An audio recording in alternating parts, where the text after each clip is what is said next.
Bonjour, que la paix soit sur vous. Si vous aimez notre travail, n'hésitez pas à aimer cette vidéo et à vous abonner en cliquant sur la petite cloche pour recevoir nos notifications. Je vais vous parler aujourd'hui de ce que je considère en tout cas à titre personnel comme une erreur que nous musulmans commettons très souvent par rapport au dialogue de vérité que nous tentons d'engager avec nos amis catholiques. C'est une erreur tout à fait bien entendu innocente de notre part, qui est celle de parler aux catholiques comme nous parlons aux protestants. C'est-à-dire que souvent, lorsque nous nous adressons aux catholiques, et ici je parle bien de catholiques bien catéchisés, de gens qui sont véritablement catholiques, pas de catholiques nominaux qui dans les faits ont la même croyance que des protestants, mais de véritables catholiques bien catéchisés. Lorsqu'on s'adresse à eux, pour leur montrer par exemple que Jésus n'est pas Dieu, on va leur citer la Bible, on va leur citer le Nouveau Testament, et certains passages dans le Nouveau Testament qu'on interprète comme invalidant la dite divinité du Christ. Et ce qui se passe, c'est qu'on ne comprend pas pourquoi ces catholiques bien catéchisés refusent de recevoir nos arguments et les versets bibliques qu'on leur cite. Tout simplement, ils refusent de recevoir cet argumentaire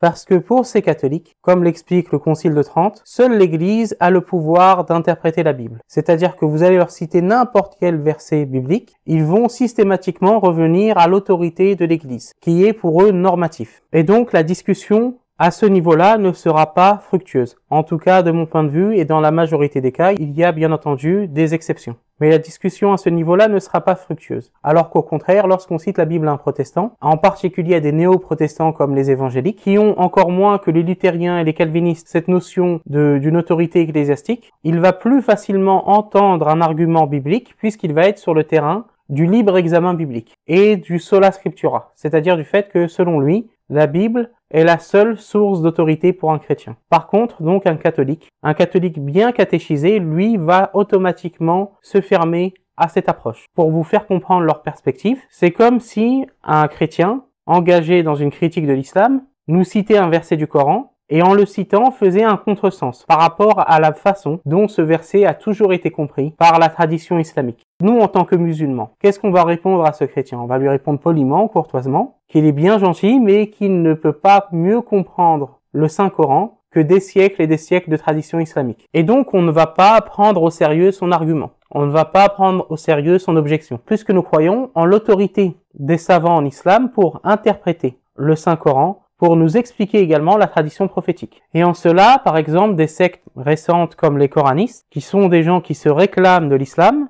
tout en refusant la seconde source d'autorité en islam, qui est la tradition prophétique. Les coranistes sont à l'image des protestants. C'est-à-dire, pour les coranistes, il n'y a qu'une seule source d'autorité, le Saint-Coran, et pour les protestants, il n'y a qu'une seule source d'autorité, la Bible, donc le sola scriptura, l'écriture seule. Mais nous, en tant que musulmans, cette vision du sola scriptura, on la rejette du point de vue islamique, et les catholiques rejettent, bien entendu, le sola scriptura de leur point de vue, puisque pour eux, en plus de la Bible, il y a une autre source d'autorité, qui est la tradition, c'est-à-dire les écrits des pères de l'Église, les canons des conciles, et les documents pontificaux qui ont un degré plus ou moins variable d'autorité. Certains étant ex cathedra infaillibles, mais tous demandant l'assentiment des catholiques. Même s'ils ne sont pas tous techniquement infaillibles, c'est ce qu'explique Pie XII dans son encyclique Humani Generis, où il explique que les encycliques font partie de la même autorité apostolique, en citant le verset biblique « Qui vous écoute m'écoute », et que donc un catholique doit donner son assentiment aux encycliques. Et ce, même si elles ne sont pas toutes infaillibles. Donc c'est l'erreur que nous faisons très souvent avec les catholiques bien catéchisés, c'est qu'on va leur citer la Bible,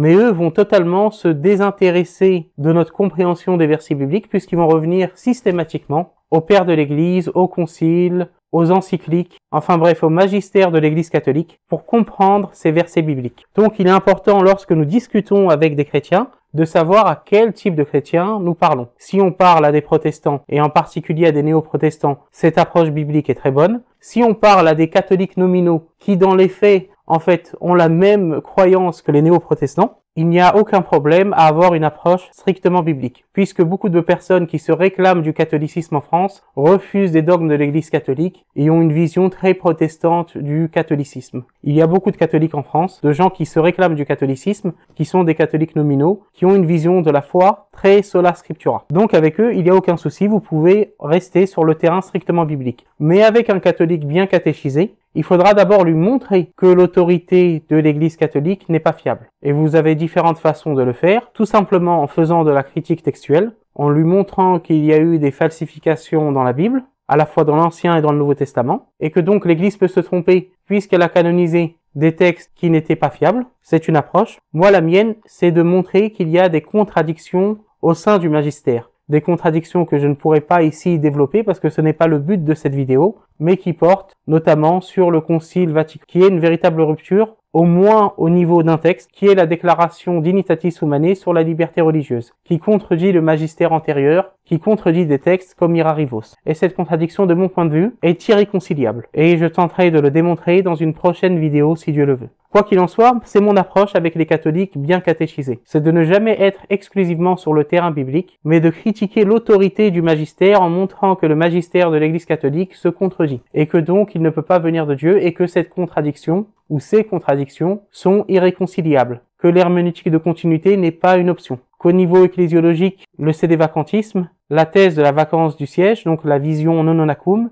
n'est pas non plus une option, puisqu'elle contredit la visibilité de l'Église. C'est en tout cas la stratégie que j'adopte dans ma discussion avec les catholiques, ce qui est une stratégie que je peaufine, et c'est pour cela que j'étudie énormément depuis des années, que je lis beaucoup sur le catholicisme. Voilà, c'est la fin de cette vidéo. Je vous remercie beaucoup pour votre attention. Que Dieu vous bénisse et que Dieu vous garde.